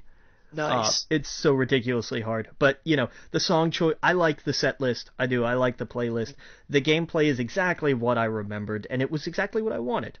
And Nice. that was definitely worth my money. Oh yeah. What about you? What's your number 4? This is probably going to be the biggest surprise on my list that I haven't really heard much people talk about it. I saw it on the Kind of Funny people doing a Let's Play of it, and I was like, I gotta play that. And it's called Emily is Away. Ah. Right, it's a game about AOL Instant Messenger, and basically you are messaging this girl Emily, and it's all about she's like in high school, and you're in high school, and you're trying to just lay the Mac down, and you're trying to flirt with her, but not flirt too much. And it was like, this is hitting straight home for me in high school. Like, this was my life. And so you go throughout the years, it jumps every year. You do it, and the game's not long; it's like an hour or so, but you go through the stages of her life, and there's little interesting things, like all the other people on your buddy list have away messages, and they all kind of like, you see their story grow over the years, and it's like, oh shit, this is hitting so close to home, because Yeah. AIM has kind of turned into Facebook Messenger, and it's like, this kind of shit has happened throughout the years to me with other people in my life, and it's like, wow, this could not get any more personal. But yeah, so anyway, that's it. So what is your number 3?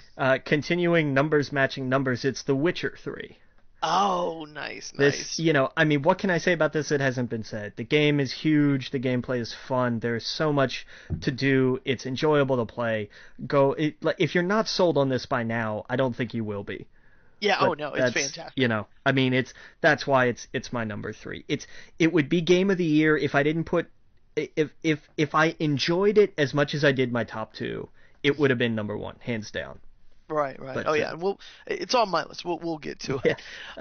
Your number 3, where are we here? Right. My number 3 is Battlefront. Enjoyed the hell out of it. Star Wars, of course. It's everything it was trying to be. Everything it was meant to be. I wish it was more, just like everyone else. We know. But I enjoy getting in there, getting in an X-wing, getting in a TIE fighter. Running around with Han Solo's weapon and shooting. Stormtroopers. It was just fantastic. It's the best graphics I've seen on PlayStation 4. Nice. And it's just a ton of fun. I get in there with my brother and we just have fun, and my buddy just bought a PlayStation for it, and we're about to play some in a little bit, so I love it. What is your number 2? Batman Arkham Knight. Oh, nice. This for me was pure, like, I love the gameplay. I enjoyed the Batmobile. I had little gripes about it here and there, but these games have always been story for me. Arkham Asylum, Arkham City, even Arkham Origins to an extent. And then Arkham Knight was, for Batman fans, we all knew exactly where this was going. We could see the writing on the wall from a mile away, but it was still fun. And the way it wrapped everything, the way it did everything, and it was an intense story. This wasn't 66 Batman. There are emotionally, seriously impactful moments in this game, and I loved it. I really, really did. It was, for me, it was a great Batman send off. Even if Rocksteady decides to do more, this was it for me. Oh yeah. My number 2 is Rise of the Tomb Raider. Nice. Yeah, I loved the hell out of it. It was everything I want out of Rise of the Tomb Raider. It is, for the longest time, I've compared that series to trying to be like Uncharted, and to me, this has gone over, and it's its own thing, and it does so many things that Uncharted, it does better than Uncharted in my eyes. The name of the title is Rise of the Tomb Raider. It is all about raiding tombs, and that's what I love about it, is that towards the end of the game, yes, there's a lot of combat and shooting, but most of the beginning part, it's all raiding tombs and puzzles and the stuff I love, and real fast. The mythology, the Christianity, and all that stuff into it. I love that stuff. Kind of like reminds me of Indiana Jones, and the third one with all The Last Crusade. the Last Crusade. Bingo! It's totally that done in a video game, and it's perfect. Nice. What is your number one? My number one is based on sheer enjoyment and the fact that I will be playing this and everything that spawns from this for years to come. It is Rocket League. Oh, nice. Yep, yep. I couldn't, like everything we talked about earlier. Every time I was like, I want to do something. I need to do something. Oh yeah, Rocket League. Like that was just it. It was my go-to. It's still my go-to. I play the hell out of that, and I will for who knows how long because it's simple, but it's still ridiculously fun. Yeah, yeah. It's something you can just go to and enjoy. Yeah. And the top of your list. Top of my list is Witcher 3. Yeah, we saw that one coming. Yeah, I enjoyed the hell out of this game. It took over my life for months, and it was just nothing but fun. The story's huge, the world's huge. It's my new Skyrim, and I loved it. I don't know what else to say about it. We're kind of running short on time, so I'll cut it there. But that's my top 10. That's your top 10. We will. Before we go, the book we're going to be reading this week. It's not a comic book. It is Star Wars Aftermath. It's the novelization. It takes place right after Return of the Jedi, and it's called like Star Wars Aftermath: The Journey to the Force Awakens, or some nonsense like that. It's called Aftermath. So if you go to your local bookstore, get it, read it with us. We'll talk about it next week. 2 weeks. We'll probably try for next week. But that's going to be our book. We didn't get to our New Year's resolutions. We got a little time. Cover one real quick. Okay, cool. So, what is your New Year's resolution? My New Year's resolution, I stole from somebody. I saw this online somewhere, and I thought, this is a great idea.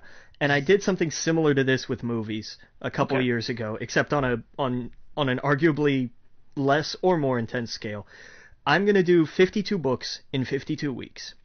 And they're going to be, the catch is they're going to be sci-fi or fantasy. Like, that's my geeky sort of spin on this. And they're going to be ones I haven't read before. Oh, okay. So our first one for next year will be Star Wars Aftermath. There we go. And I'll give an update each week on, like, this is the book that I'm doing for next week, and a brief, like, it was great, it sucked, the critical acclaim was worth it, stuff like that. Yeah, and keep me up to date with what you're reading, because some of them I'll probably jump in with you, and we'll do it like as our book of the week. Okay. Mine is, I talked about earlier, I want to get more creative. I want to do things. Seeing Star Wars and being obsessed with it again makes me really want to do something. So I think next year, what I'm going to do, and it's still a little gray, but after each movie that I go in to see in the theater, ones that I enjoy, even if I don't enjoy it, I want to do something. I want to put it out there. So with We Geek Podcast, I want to kind of I'm either going to be doing a blog where I sit down and think about my thoughts and write it out, or might do the YouTube channel and push everything out there. So we'll have some YouTube content where I get out there, I get a camera, I look pretty, and I talk about what I like and what I didn't like about a film, and see what happens from it. But I want to start doing that. So Nice. That's mine for next year. Nice. Yes. Not sure what film I'm going to start with, but we'll see. So anyway, we got to wrap it up. Again, go to We Geek Podcast. We got 2 Facebook groups. One you can talk in. One you can. It's just to like us. You go to our Twitters. It's at We Geek Podcast, at Adam Estep. At the Logan Witt. Our email address is wegeekpodcast@gmail.com. So send us an email. And yeah, tell us what you like, tell us what you don't like this year, and we'll see you next week, Captain. And we will see you next year, Captain. Oh, yeah, that's true. Hope y'all have a safe, happy New Year. Enjoy, drink a lot, but don't drive. Please, we need our fans. For real. All right, now we'll close it out. Yeah, Captain. Captain.